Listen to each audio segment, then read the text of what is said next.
अभी हमने जो एक भजन श्रवण किया वो बेसिकली कबीर दास जी की एक वाणी है। वाणी तो कबीर जी की है, लेकिन इसमें अलग अलग कालखंडों में प्रकट हुए उन सभी पूर्ण आध्यात्मिक पुरुषों, संतों, सद्गुरुओं के स्वर सम्मिलित हैं, भाव सम्मिलित हैं, जो समाज को एक रास्ता, एक पंथ दिखाने आए। महाजनो येन गतः स पंथा, जिस पंथ से, जिस रास्ते से विश्व के सभी महाजन महापुरुष गुजरे और अपने पीछे समाज को चलाया, वो एक रास्ता है आत्मज्ञान का, ब्रह्म ज्ञान का, जिसे गीता में कहा गया राज विद्या राजगुह्यम, means king of all knowledge, supreme sovereign secret. इस परम रहस्यमयी राज विद्या, ब्रह्म ज्ञान को कबीर दास जी अपनी वाणी में हमारे सामने खोल कर रख रहे हैं। आइए हम उनकी वाणी को स्टेंजा बाय स्टेंजा सुनते हैं और उसे समझने की कोशिश करते हैं।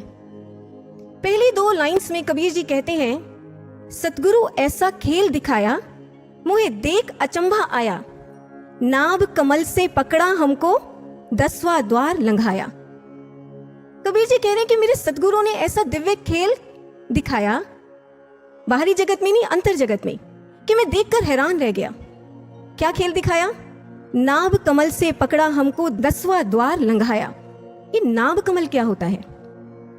स्पिरिचुअल साइंस कहती है कि हमारा जो स्थूल शरीर है उसके अंदर एक सूक्ष्म शरीर है, और सूक्ष्म शरीर में जो नेवल एरिया है, जो नाभि क्षेत्र है, नाभि से नीचे वाला क्षेत्र, वो निम्न क्षेत्र माना जाता है, जिसे वेदों में पृथ्वी लोक कहा गया।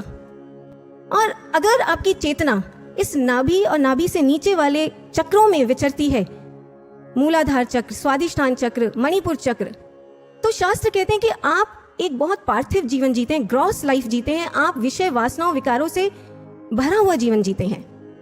लेकिन इसी सूक्ष्म शरीर में यहाँ ऊपर इस भ्रिकुटी पर जहाँ बिंदी लगाते हैं, यहाँ एक और चक्र है जिसे आज्ञा चक्र कहते हैं।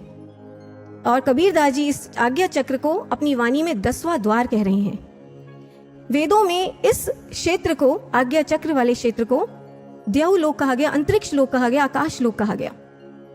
कबीर जी कहते हैं कि मेरे गुरु ने ऐसा दिव्य खेल दिखाया कि मेरी जो चेतना नाभि वाले निम्न क्षेत्र में गिरी हुई थी, वहां से मेरी चेतना को उठाकर सीधा उसे 10वां द्वार लंघा दिया, आज्ञा चक्र जागृत करके उसके पार पहुंचा दिया। ऐसा दिव्य खेल मेरे सदगुरु ने किया। मीन्स मेरी कॉन्शियसनेस का रेजिडेंशियल एड्रेस ही बदल दिया। मेरी कॉन्शियसनेस को, मेरी चेतना को पृथ्वी लोक से उठाकर सीधा आकाश लोक का वासी बना दिया। भाइयों और बहनों, अथर्ववेद और यजुर्वेद, ये 2 वेद हैं जिनमें एक श्लोक पढ़ने को मिलता है दिव्य आरोहण कर्ता के बारे में। स्पिरिचुअल एस्ट्रोनॉट्स, हमारे जो आज के मॉडर्न एस्ट्रोनॉट्स हैं, वो क्या करते हैं?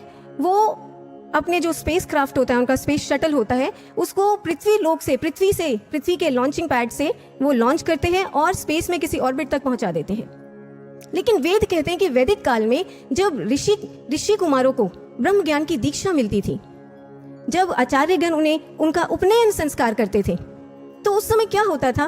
पृष्ठात् पृथ्वीया, मतलब पृथ्वी के पृष्ठ भाग से, नाभि क्षेत्र को पृथ्वी लोक कहा वेदों में, मतलब नाभि के रूपी पृथ्वी लोक से वो उनकी चेतना के स्पेस क्राफ्ट को उड़ाकर अंतरिक्षादे दिवम आरूहम, कि वो अंतरिक्ष लोक, इस आज्ञा चक्र की ओर की तरफ वो दिव्य आरोहण करा देते थे, एक अपवर्ड फ्लाइट करा देते थे उनकी चेतना के स्पेसक्राफ्ट को। इसलिए वेदों में वो छात्र, वो ऋषि कुमार जो ब्रह्म ज्ञान में दीक्षित हो जाते थे, उन्हें दिव्य आरोहण करता कहा जाता था, उन्हें स्पिरिचुअल एस्ट्रोनॉट कहा जाता था। ऐसा वैदिक काल में वर्णन मिलता है। अब हम देखें कि इसका मतलब ये हुआ कि वैदिक युग से ही ये परंपरा चलती आई है कि हमारे जो ऋषि हुए हैं, सच्चे संत हुए हैं, सदगुरु, पूर्ण गुरु हुए हैं, वो समाज के साथ, साधकों के साथ यही दिव्य खेल खेलते आए हैं। उनकी चेतना को नाभि कमल से उठाकर वो 10वां द्वार लंघाते आए हैं। और ऐसी घटना केवल भारत में नहीं घटी है, विश्व भर के जो महापुरुष हैं, पूर्ण महापुरुष, उन्होंने इसी दिव्य खेल का आह्वान समाज के सामने किया, समाज के लिए किया। मुझे याद है बहुत साल पहले गुरुदेव श्री आशुतोष महाराज जी ने हमें जोसेफ कैम्पबेल की कुछ सीडीज देखने को दी थी। उनमें जोसेफ कैम्पबेल ने विश्व भर के जो पिरामिड्स हैं उनके बारे में बड़ा विस्तार से बताया हुआ है। अब हैरानी की बात यह पता चली कि कुछ देश ऐसे हैं जिनमें जो पिरामिड्स हैं वो अधूरे हैं, उन्हें पूरा बनाया ही नहीं गया, उन्हें जानबूझकर अधूरा छोड़ा गया। जैसे कि आप अभी स्क्रीन पर देख रहे हैं, ये मेक्सिको का एल कैस्टिलो है, आप इसको देख सकते हैं। और भी ऐसे बहुत से पिरामिड्स हैं, जैसे Nubian pyramids, ancient China, Cambodia, Ireland, Babylon, ये जितनी भी ओल्ड सिविलाइजेशंस हैं, पुरातन सभ्यताएं हैं, इनमें ऐसे ऐसे पिरामिड्स दिखने को मिलते हैं जिनका ऊपर का भाग है ही नहीं। आप देख सकते हैं कॉनिकल कैपस्टोन है ही नहीं, इनको फ्लैट बनाया गया। हमने इसका कारण महाराज जी से पूछा कि महाराज जी ऐसे कुछ पिरामिड्स हैं जिन्हें जानबूझकर अधूरा छोड़ा गया, ऐसा क्यों? तो महाराज जी ने इसका हमें कारण बताया। महाराज जी ने बताया कि एक्चुअली ये जो पिरामिड्स थे ये आत्मज्ञान के स्थल हुआ करते थे और इनको बनाने वाले बड़े सूझवान मनीषी हुआ करते थे। उन मनीषियों ने जानबूझकर कुछ पिरामिड्स को अधूरा छोड़ा ताकि वो समाज को एक महान संदेश दे सकें। क्या संदेश? ये कि है जो हमारी ह्यूमन बॉडी है, हमारा मानव शरीर है, ये भी एक पिरामिड की तरह है, ये भी एक पिरामिड है। और अगर इस शरीर में रहते रहते हमारी जो चेतना है वो सिर्फ नाभि और नाभि से नीचे वाले क्षेत्र में रहती है, निम्न क्षेत्र में रहती है, हम वासनाओं से भरा पार्थिव जीवन जीते हैं और इस ऊपर वाले आज्ञा चक्र को जागृत नहीं कराते, दसम द्वार को नहीं एक्टिवेट कराते, तो ऐसे में हम भी इन पिरामिड्स की तरह एक अधूरा, हमारा अस्तित्व भी इन पिरामिड्स की तरह अधूरा है। हमारा ये ऊपरी भाग ये कैपस्टोन होते हुए भी नहीं है। ये संदेश मनीषी देना चाहते थे और जो बात महाराज जी ने हमें समझाई, बिल्कुल यही नैरेटिव भाइयों बहनों आप देख सकते हैं great seal of United states में। इसमें आप देखिए पिक्चर में कि जो अधूरा पिरामिड है उसके ऊपर एक ट्रायंगल दर्शाया गया है और इस ट्रायंगल के अंदर एक प्रकाशित दिव्य आंख है जिसे ऑल सीइंग आई कहते हैं। ये बेसिकली सिंबलाइज करती है इस एक्टिवेटेड आज्ञा चक्र को, थर्ड आई को। तो देखिए जो मनीषी थे, जो पिरामिड्स बनाने वाले, जिन्होंने अनफिनिश्ड पिरामिड्स छोड़े, उनका यही भाव था। वो हमें समझाना चाहते थे कि हम एक पूर्ण गुरु की खोज करें और उनसे ब्रह्म ज्ञान की दीक्षा लें और दीक्षा लेने के बाद अपने ये जो ऊपरी भाग है कैपस्टोन एरिया, यहाँ पर उस आज्ञा चक्र को जागृत कराएं, दिव्य आंख को जागृत, दशम द्वार खुलवाएं और उसके बाद वही गुरु सत्ता हमारी चेतना को नाभ कमल से उठाकर इस 10वें द्वार पर स्थित करेगी। ये संदेश वो देना चाहते थे। यहाँ पर एक कंफ्यूजन की स्थिति भी रहती है समाज में जो हम आपके सामने रखना चाहेंगे। बहुत से ऐसे आज मेडिटेशन सेंटर्स हैं, या हम कह सकते हैं सो कॉल्ड गुरुज हैं, वो आपको थर्ड आई मेडिटेशन सिखाते हैं, आज्ञा चक्र से संबंधित साधनाएं सिखाते हैं। लेकिन भाइयों बहनों यहाँ पर क्या सिखाया जाता है कि आप अपने माइंड को इस आज्ञा चक्र पर, थर्ड आई पर फोकस करें, बस इतना सिखाया जाता है। लेकिन यहाँ हम कबीर दास जी की वाणी को, उनके शब्दों को अच्छे से समझें, उन्हें सुने। वो क्या कह रहे हैं? वो कह रहे हैं 10वां द्वार लंघाया। लंघाया का जो डिक्शनरी मीनिंग होता है वो होता है कि आपकी कोई बाउंड्री है या कोई बंद दरवाजा है, आप उस बंद दरवाजे को खोलकर उसके पार चले जाएं, उस बाउंड्री के पार चले जाएं, आप उस दरवाजे में प्रवेश कर जाएं। ये होता है लांघना। लेकिन आज के युग में आप देखिए कि जितनी भी आज्ञा चक्र पर आधारित साधनाएं हैं, प्रचलित प्रेवलेंट साधनाएं हैं, मेडिटेशंस हैं, वो सब कैसी हैं? वो ऐसी हैं जैसे आपको एक बंद दरवाजे के आगे खड़ा कर दिया गया हो। अब ऐसे में आप उस दरवाजे को जितना मर्जी खटखटाते रहें, आप उसको कितना भी पुश करने की कोशिश करें, जिंदगी भर आप प्रयास करें, लेकिन वो दरवाजा नहीं खुलने वाला और आपको आपका अंतर का घर नहीं मिलने वाला। ऐसे में इसलिए कबीर दास जी अपनी वाणी में कह रहे हैं कि ऐसे सदगुरु को खोजो।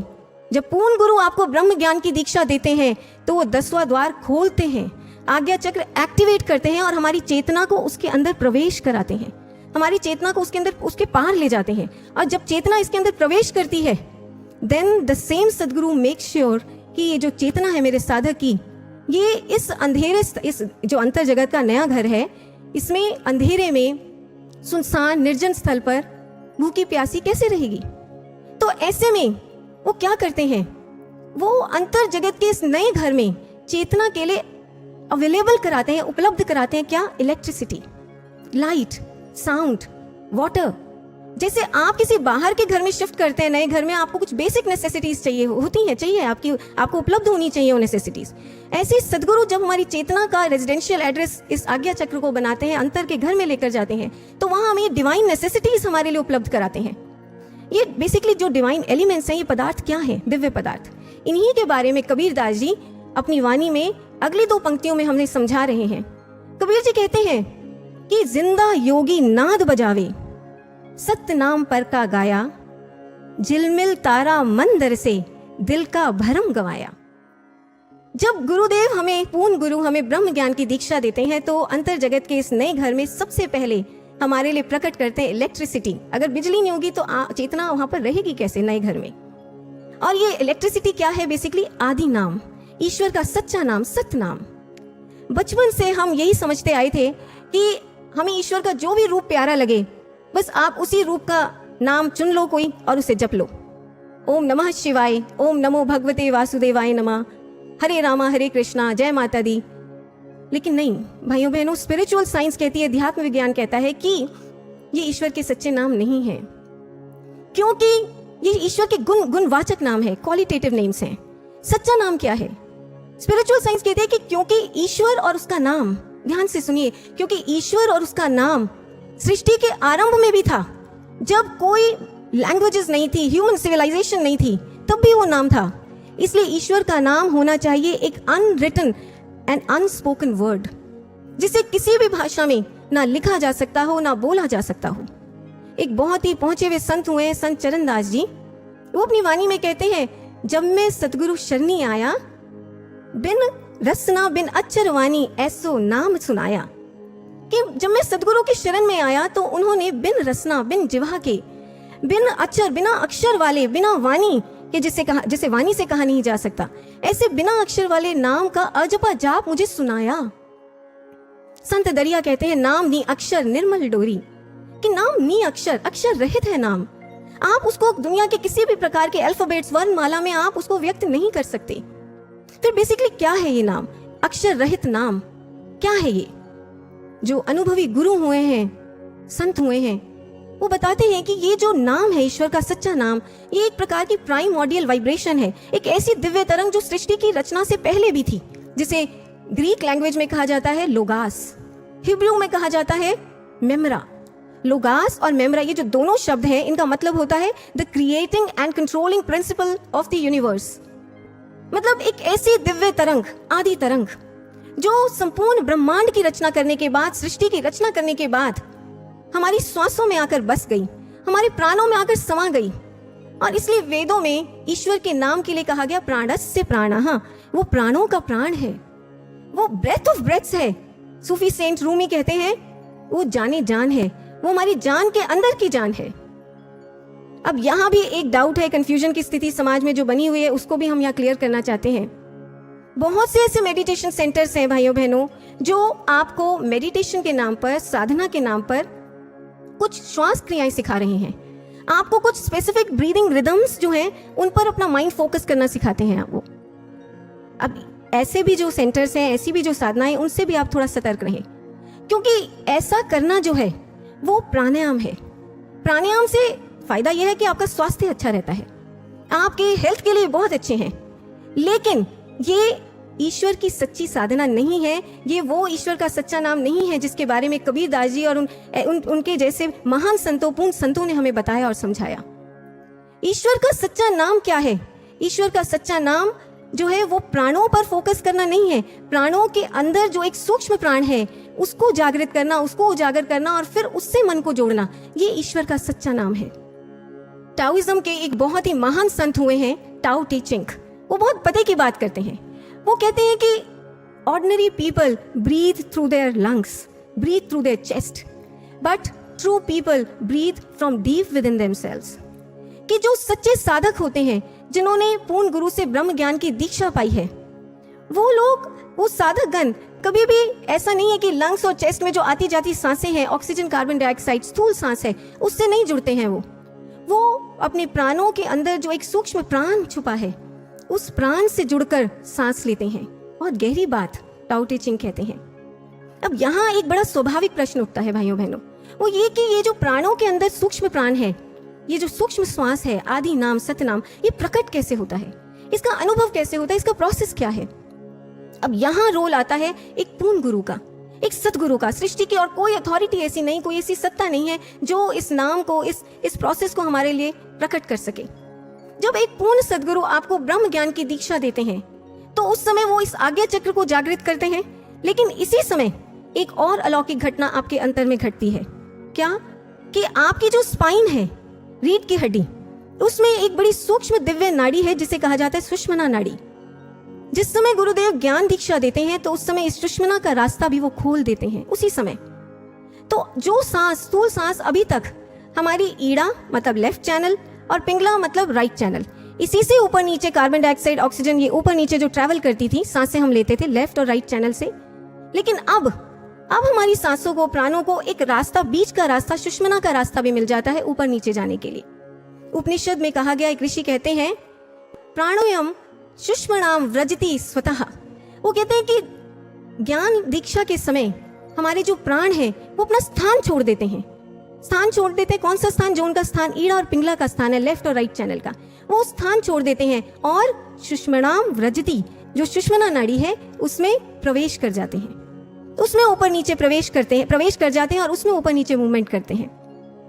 और जब प्राण सुषुम्ना नाड़ी में प्रवेश कर जाते हैं तब यही सुषुम्ना नाड़ी, देखिए नाड़ी बहुत दिव्य चैनल है, यहीं पर हमारे श्वासों का सूक्ष्म रूप प्रकट होता है, प्राणों का बहुत सूक्ष्म रूप प्रकट होता है। और ऐसे में आपने देखा होगा, देखिए जो बहुत ही अनुभवी साधक है, जिन्होंने ब्रह्म ज्ञान की दीक्षा लेने के बाद ईमानदारी से सुमिरन का अभ्यास किया है, उनका यह अनुभव रहता है कि वो एक स्थूल सांस पर, ग्रॉस सांस पर, भारी भरकम ऑक्सीजन कार्बन डाइऑक्साइड वाली सांस पर ध्यान नहीं लगा रहे हैं। वो अपनी सुषुम्ना में जो ट्रैवल करती है, एक बड़ी सूक्ष्म सी प्राण की तरंग है, एक बड़ी सांसों की एक बड़ी महीन सी बारीक सी डोरी है, उस पर वो ध्यान लगा पा रहे हैं। और ये होता है भाइयों बहनों सत्य नाम का सुमिरन, जिसके लिए कबीरदास जी कह रहे हैं, सत्य नाम पर का गाया। और यही जो डीप मैसेज है, महान प्रेरणा हमें इजिप्ट के खंडरों से भी मिलती है। इजिप्ट में ऐसे बहुत से पुरातन मंदिर हैं जिन्हें आप स्क्रीन पर देख सकते हैं, जिन्हें ट्रिप्टिक टेम्पल्स कहा जाता है। ट्रिप्टिक इसलिए कहा जाता है क्योंकि इनमें प्रवेश करने के लिए 3 रास्ते बनाए जाते हैं। आप देख सकते हैं कि इसमें जो दायां और बायां रास्ता है, लेफ्ट और राइट, ये दोनों रास्ते जो हैं ये छोटे हैं और इन्हें ये बेसिकली ईड़ा और पिंगला, हमारी लेफ्ट और राइट जो नाड़ियां हैं, उनको सिंबलाइज कर रहे हैं। और ये जो बीच का रास्ता है, सेंट्रल रास्ता, ये सुषुम्ना चैनल को सिंबलाइज करता है। ये जो बीच का रास्ता, ये हर मंदिर में, हर ट्रिप्टिक टेम्पल में बहुत चौड़ा, ब्रॉड बनाया जाता था, एक राजमार्ग की तरह समाज का आवाहन करता था कि मुझसे गुजरो। तो बेसिकली ये जो ट्रिप्टिक टेम्पल्स होते थे, ये थर्ड आई अवेकनिंग सेंटर्स हुआ करते थे उस समय। और ये अपने ट्रिप्टिक स्ट्रक्चर से, अपने 3 रास्तों वाले स्ट्रक्चर से समाज को एक संदेश देते थे कि आप दाएं और बाएं इन मार्गों से मत गुजरो, आप स्थूल सांसों तक मत सीमित रहो, मतलब ईड़ा पिंगला तक सीमित मत रहो। Let your pranic consciousness enter through the central passage of Sushumna. अपने प्राण को सुषुम्ना के मध्य मार्ग से गुजारो और आदि नाम का, सत्य नाम का सुमिरन करो। ये महान संदेश हमें इनसे मिलता था। सो ये भाइयों बहनों, ये पहली अनुभूति है आदि नाम का सुमिरन, जो सदगुरु हमारे लिए प्रकट करते हैं हमारे अंतर जगत में। दूसरी अनुभूति जो सदगुरु कराते हैं अंतर जगत में, वो है दिव्य प्रकाश, लाइट। यहाँ इस ब्रिकुटी पर, इस स्थल पर जहाँ बिंदी लगाते हैं, यहाँ पर साक्षात ईश्वर का दर्शन होता है दिव्य प्रकाश के रूप में। This is no visualization, this is no imagination, no mental contemplation, no mental construction, this is no hallucination, this is direct experience of light within here. ईश्वर के ज्योतिर्मय रोशनी, प्रकाश का यहाँ पर साक्षात दर्शन होता है भाइयों बहनों। एक उपनिषद में ऋषि बड़ा स्पष्ट कहते हैं, आप ये श्लोक सुनिए, वो क्या कहते हैं? वो कहते हैं चक्षुर मध्यगत, ये जो चक्षु हैं इनके मध्य, चक्षुर मध्यगत ज्योति स्थलम, एक ज्योति स्थल है यहाँ पर। और ये जो ज्योति स्थल है जहाँ पर जगमग ज्योतिर्मय प्रकाश हो रहा है ईश्वर का, विलोक्या अंतर्दृष्टया, आप अंतर्दृष्टि से, थर्ड आई से, दिव्य दृष्टि से विलोक्या, इसका दर्शन कर सकते हैं, इसका साक्षात अनुभव कर सकते हैं। और इसका दर्शन करने के बाद निरतिशय सुखम प्राप्नोति, कि आपको अवर्णनीय सुख की, आनंद की प्राप्ति होती है। इतना स्पष्ट हमारे उपनिषदों में ऋषियों ने कहा कि ईश्वर देखा जाता है प्रकाश रूप में इस स्थल पर दिव्य दृष्टि के द्वारा। लेकिन फिर भी समाज में हमेशा इस कॉन्सेप्ट को लेकर एक भ्रम की स्थिति बनी रहती है, एक संशय बना रहता है। एक बार एक विद्वान श्री गुरुदेव आशुतोष महाराज जी के पास आए और उन्होंने महाराज जी के सामने अपना एक संशय रखा। वो कहते हैं कि महाराज जी, आपकी संस्था ये क्लेम करती है कि आप लोग ब्रह्म ज्ञान की दीक्षा के समय ही ये इस स्थल पर ईश्वर का प्रकाश दिखा देते हैं, ईश्वर का साक्षात दर्शन करा देते हैं, लेकिन ये कैसे संभव है? ईश्वर तो निराकार है, परमात्मा तो निराकार है, और निराकार का दर्शन कैसे हो सकता है? तो महाराज जी ने उन विद्वान को बहुत ही शास्त्र सम्मत उत्तर दिया। महाराज जी कहते हैं कि निराकार का अर्थ होता है जिसका कोई आकार नहीं है, और प्रकाश का भी कोई आकार नहीं होता। इसलिए गुरु जब ब्रह्म ज्ञान की दीक्षा देते हैं तो वही निराकार सत्ता इस अंतर जगत में प्रकाश रूप में प्रकट होकर दर्शन देती है, साक्षात उपलब्ध होती है प्रकाश रूप में और दर्शन देती है। ये नियम है, आध्यात्मिक नियम है। ऐसे ही ठाकुर रामकृष्ण परमहंस जिन्होंने स्वामी विवेकानंद, ब्रह्मानंद जी ऐसे शिष्यों को ब्रह्म ज्ञान दिया और ईश्वर दिखाया, प्रकाश दिखाया, वो भी डंके की चोट पर समाज को कहते थे, वो कहते थे कि my disciples are like plants who grow fruits first and then flowers. मेरे शिष्य ऐसे पौधे हैं जिन पर पहले फल लगता है और फिर फूल उगता है। समाज उनसे पूछता था कि ठाकुर इसका अर्थ क्या है, तो बताते थे कि मेरे शिष्य पहले ईश्वर का दर्शन करते हैं, प्रकाश की साक्षात अनुभूति करते हैं, और उसके बाद वो ईश्वर के नाम की महिमा गाते हैं, उसका गुणगान करते हैं। इस तरह भाइयों बहनों, हर महापुरुष ने जो पूर्ण सद्गुरु हुए, उन्होंने समाज के समक्ष एक खुला आह्वान किया कि आओ हमारे पास और ब्रह्म ज्ञान की दीक्षा लेकर अंतर जगत में साक्षात ईश्वर का दर्शन करो प्रकाश रूप में। लेकिन यहाँ पर हम एक डाउट लेना चाहेंगे जो अक्सर इंटेलेक्चुअल सोसाइटी, बुद्धिजीवी समाज उठाता है। वो लोग कहते हैं कि प्रकाश देखने से, ईश्वर को देखने से क्या हो जाएगा? We are not interested to see God. हमें तो बस एक मेडिटेशन टेक्निक सिखा दें आप, जिससे हमारा माइंड जो है वो फोकस रहे, पॉजिटिव रहे, हेल्दी रहे, दैट्स इट। ईश्वर नहीं देखना हमने, उससे क्या होगा? बट ब्रदर्स एंड सिस्टर्स, आप जैसा चाहते हैं उससे उल्टा आप सोच रहे हैं और कह रहे हैं। आप इस बात को साइंटिफिकली समझें। आप मानते हैं कि इस पृथ्वी में एक गुरुत्वाकर्षण है, एक ग्रेविटेशनल फोर्स काम कर रहा है जो हर स्थूल ऑब्जेक्ट को नीचे एक पृथ्वी की ओर खींचता है। ये बात फिजिक्स कहती है, लेकिन मेटाफिजिक्स कहती है, अध्यात्म विज्ञान कहता है कि एक और गुरुत्वाकर्षण है जो आपके मन पर काम करता है, आपके मन को नीचे की दिशा की ओर खींचता है। आपके शरीर में ये जो नाभि चक्र है, उससे नीचे के जो चक्र है, नाभि मंडल है, यहाँ पर हमेशा आप देखेंगे आपका मन इसी दिशा, निचली दिशा की ओर जाएगा, और इन्हीं चक्रों में नीचे नाभि क्षेत्र से नीचे वाला जो मंडल है, निम्न मंडल, इसमें बार बार गिरता है। और हमारा मन जब इस निम्न क्षेत्र में गिरता है तो कभी भी वो कुछ अच्छा नहीं सोच सकता, वो कभी कुछ पॉजिटिव नहीं सोच सकता, क्योंकि ये जो निम्न क्षेत्र है, यहाँ पर गिरा हुआ मन हमेशा नेगेटिविटी से, डिप्रेशन से, एडिक्शन से, वासनाओं से, विकारों से, नकारात्मकताओं से ही घिरा रहेगा। आप इस नीचे वाले क्षेत्र को आप कह सकते हैं south pole, negative south pole. आप चाहे कितना भी विल पावर का जोर लगा लें, आप कितनी भी संकल्प शक्ति लगा लें कि मैं अपने मन को ऊपर उठा लूं, आप अपने मन को पॉजिटिव बनाने के लिए उसको कितना भी सिखा पढ़ा समझा लें, आप उसको कहें कि नहीं तुझे अच्छा सोचना है, तुझे पॉजिटिव सोचना है, और आप उसको घोल घोल के घुट्टी पिला दें बेशक, लेकिन फिर भी कुछ समय के बाद आप देखेंगे कि आपका मन फिर नीचे की दिशा की ओर गिर रहा है। साउथ पोल का गुरुत्वाकर्षण उसको फिर नीचे की ओर खींच रहा है। ऐसे में सॉल्यूशन क्या है? सॉल्यूशन एक ही है कि हम नीचे वाला जो नेगेटिव साउथ पोल है उसके अगेंस्ट, उसके विपरीत यहाँ ऊपर एक नॉर्थ पोल क्रिएट कर दें, और ऐसा नॉर्थ पोल जो इस नीचे वाले साउथ पोल से ज्यादा पावरफुल हो, ज्यादा स्ट्रांग हो। आपको बता दें कि जब गुरुदेव, पूर्ण गुरु आपको ब्रह्म ज्ञान की दीक्षा देते हैं तो उस समय वो जब ये आज्ञा चक्र जागृत करते हैं और यहाँ पर दिव्य प्रकाश प्रकट करते हैं, दिव्य अनुभूतियां प्रकट करते हैं, तो बेसिकली साइंटिफिकली स्पीकिंग वो यहाँ पर वो जो स्ट्रॉन्ग नॉर्थ पोल है उसी को क्रिएट कर रहे होते हैं, उसका निर्माण कर रहे होते हैं। अब ज्ञान दीक्षा के बाद जब जब आप ध्यान लगाते हैं, मेडिटेशन करते हैं, आप अपने माइंड को इस यहाँ पर इस स्थल पर फोकस करते हैं, तो आप अनुभव करते हैं थोड़े से अभ्यास के बाद ही, क्योंकि नॉर्थ पोल यहाँ पर है, आप अब थोड़े से अभ्यास के बाद आपको ये अनुभव होने लगता है कि ये एक बहुत ही स्ट्रॉन्ग इलेक्ट्रोमैग्नेटिक फील्ड यहाँ पर है, जिसमें एक बड़ा पावरफुल दिव्य आकर्षण है, और ऐसा दिव्य आकर्षण जो नीचे वाले साउथ पोल के गुरुत्वाकर्षण से कई कई गुना ज्यादा है। और यही कारण है भाइयों बहनों, ब्रह्म ज्ञान की साधना जब आप करते हैं दीक्षा के बाद, तो आपका मन जो है वो यहाँ इस दिव्य आकर्षण में बंधता है, यहाँ स्थिर होता है, यहाँ रुकता है, वो नीचे नहीं गिरता। फिर ब्रह्मज्ञानी साधक का मन कभी नकारात्मकताओं में, डिप्रेशन में, जो रेगुलर मेडिटेटर्स हैं, जो अभ्यास करते हैं निरंतर, उनका मन बार बार ऐसे नीचे नहीं गिरता नकारात्मकताओं में, एडिक्शंस में, वासनाओं में नहीं। क्यों? क्योंकि उनका मन इस दिव्य आकर्षण से बंध जाता है या स्थिर हो जाता है, स्थित हो जाता है। और जब यहाँ स्थित हो जाता है मन, यहाँ रहने लगता है, तो आपको जैसे पहले बताया कि यहाँ पर ये दिव्य स्थल है, या आत्मा परमात्मा का निवास स्थल है, या सुप्रीम डिविनिटी का निवास स्थल है, पावर हाउस है यहाँ पॉजिटिविटी का।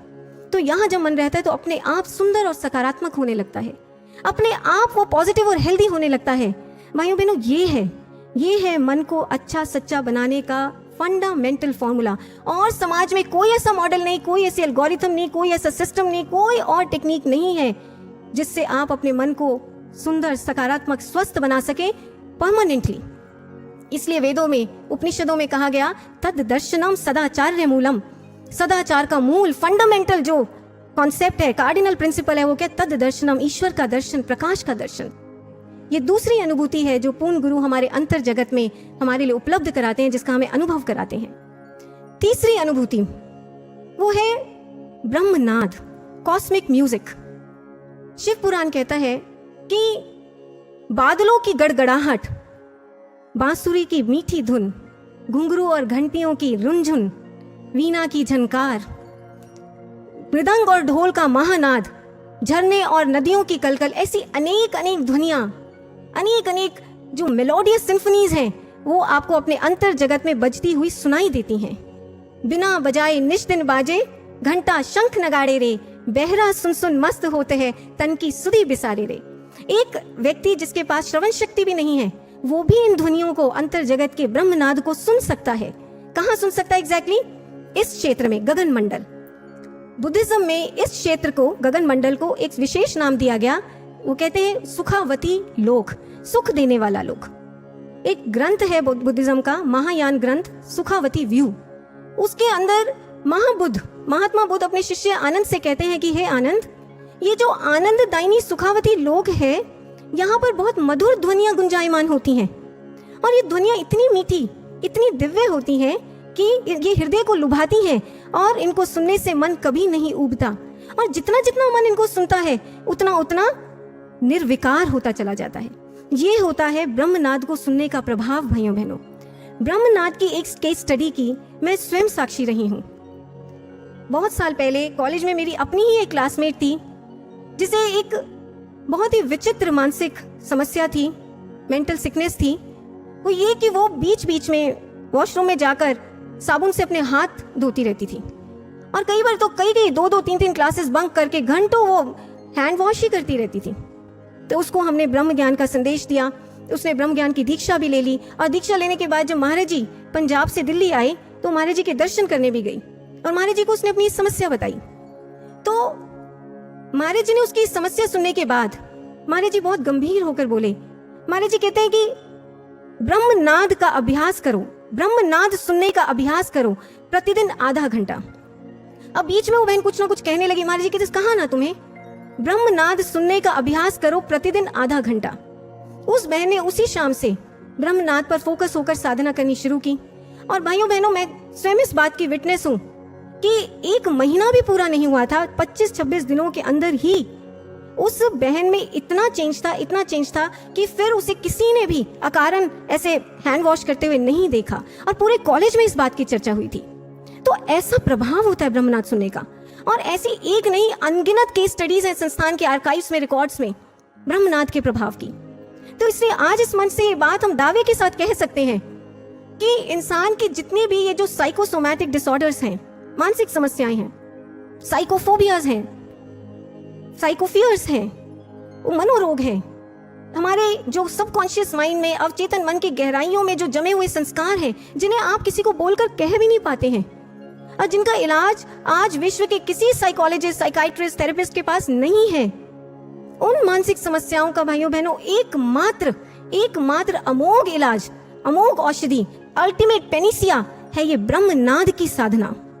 ब्रह्मनाद की साधना, ब्रह्मनाद की जो साधना है, ब्रह्मनाद बेसिकली हमारे मन पे काम कैसे करता है, उसका प्रोसेस क्या है, इसके बारे में नाद बिंदु उपनिषद हमें बताता है। ऋषि कहते हैं कि दुग्धा अम्बुवन, कि जैसे दूध और पानी आपस में मिल जाते हैं, पूरी तरह मिल जाते हैं, एक रूप हो जाते हैं, ऐसे ही नादे मनः एकी भूयात, नाद और मन ये भी एकमिक हो जाते हैं, पूरी तरह घुल मिल जाते हैं। जितना जितना आप ब्रह्मनाद को सुनने का अभ्यास करते हैं, उतना उतना आप पाते हैं कि आपका मन और नाद लय हो गया है। जैसे जैसे दूध पानी में पूरी तरह प्रवेश कर जाता है और अपना रूप बना लेता है पानी को, ऐसे नाद मन के अंदर प्रवेश कर जाता है पूर्ण रूप से और मन को अपना रूप बना लेता है और फिर मन की गहराइयों में, कोने कोने में जाकर वहां जो रोग छुपे हैं, जो समस्याएं छुपी हैं, उनका इलाज करता है। ऐसे काम करता है ब्रह्मनाद। और ये तीसरी अनुभूति है जो सदगुरु, पूर्ण गुरु असीम कृपा करके हमारे अंतर जगत में हमारे लिए उपलब्ध कराते हैं, जिसका हमें अनुभव कराते हैं। चौथी और आखिरी अनुभूति वो है दिव्य अमृत, होली नेक्टर्स, डिवाइन नेक्टर। हमारे योग शास्त्र बताते हैं कि ये जो शिरोभाग है हमारा, ऊपरी भाग सिर का, इसको अलग अलग नाम दिए गए। सहस्त्रदल कमल, सहस्रार चक्र, ब्रह्मांड, ब्रह्मरंध्र, गगन मंडल। यहाँ पर कहा जाता है कि एक उल्टा कमल है, सहस्त्रदल कमल, 1000 पेटल लोटस, और इस कमल से बूंद बूंद अमृत टपकता है। संत दरिया कहते हैं बूंद अखंडा सो ब्रह्मंडा, कि इस ब्रह्मांड से बूंद बूंद अमृत टपका करता है और वो भी अखंड प्रवाह में बिना रुके टपकता ही रहता है। सदगुरु जब आपको ब्रह्म ज्ञान की दीक्षा देते हैं तो वो उस समय इस अमृत को आपके लिए एक्सेसिबल बनाते हैं, आपको उपलब्ध कराते हैं, आपको इसका पान करने की टेक्निक सिखाते हैं। ये बात अलग है भाइयों बहनों कि ये जो दिव्य अमृत है ये एक बहुत ही सूक्ष्म अनुभूति होती है और ये बहुत विरले साधकों को हुआ करती है, जिनकी बहुत ही उच्च आध्यात्मिक अवस्था हो या सदगुरु की कोई असीम विशेष ही कृपा हो, तब इसका अनुभव होता है।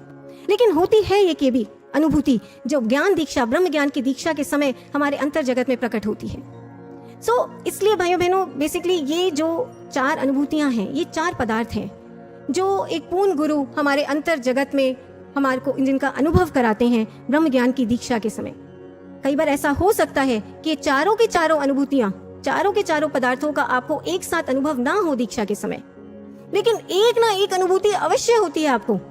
आपको प्रकाश का दर्शन होगा, प्रकाश का दर्शन नहीं तो आपको अनहद नाद सुनाई देगा, अनहद नहीं तो आपको अपने श्वासों में जो आदि तरंग है वो उसका प्रकटीकरण, उसका अनुभव होगा, अमृत का पान होगा। कोई एक ना एक दिव्य अनुभूति आपको जरूर होती है ब्रह्म ज्ञान की दीक्षा के समय, जो आपको प्रमाण देती है कि आपका ये आज्ञा चक्र एक्टिवेट हो गया है, आपका ये 10वें द्वार खुल गया है और आपको एक पूर्ण गुरु और पूर्ण ज्ञान की प्राप्ति हो गई है।